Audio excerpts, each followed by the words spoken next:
Vous regardez le top de l'information, un concept à Ricochet Communication.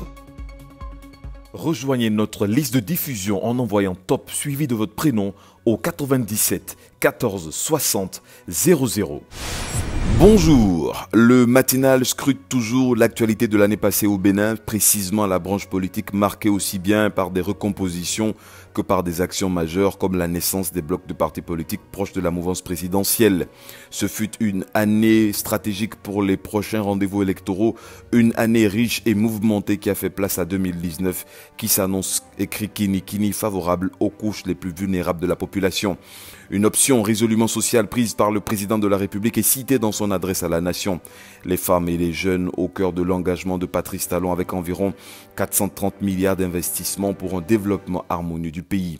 Fraternité publie le discours du chef de l'État qui ne manque pas de rappeler qu'avec une telle part sociale largement au-dessus de celle consentie ces dernières années, les actions prévues au profit de l'éducation, de l'emploi, de la santé et de l'amélioration des conditions de vie des fonctionnaires et personnels assimilés seront visibles.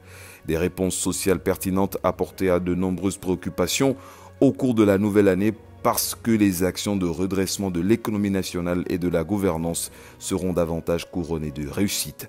À la une de Matin Libre, il y a un test majeur qui attend Patrice Talon dans quelques mois.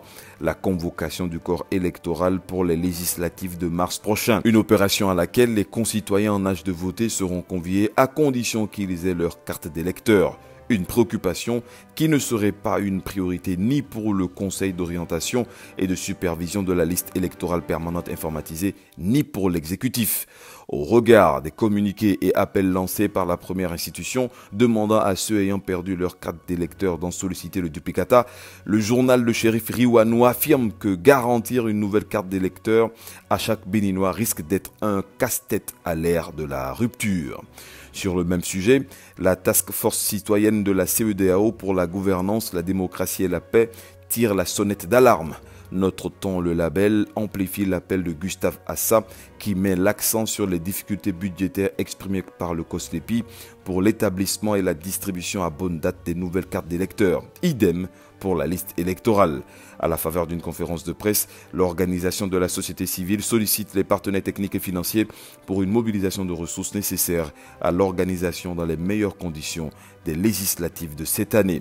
En attendant, c'est un bain de foule que s'est offert à l'ancien président, le docteur Thomas Boniaï. La dépêche a vu l'ancien locataire de la Marina porté en triomphe par les populations venues lui dire les vœux à l'entame de cette nouvelle année. À la une de l'Économiste, c'est plutôt les exportateurs, banquiers et déclarants en douane qui ont été sensibilisés par la Direction générale du Trésor public et de la comptabilité sur la question du rapatriement des recettes d'exportation. Enfin, le potentiel revient sur les cas d'incendie au marché de Djougou et au commissariat de Owodé. De part et d'autre, d'importants dégâts matériels ont été enregistrés. Pour chacun de vos projets, nous évaluons ensemble et agissons précisément dans votre intérêt. À Ricochet Communication à Cotonou au Bénin, un savoir-faire pour un service exemplaire.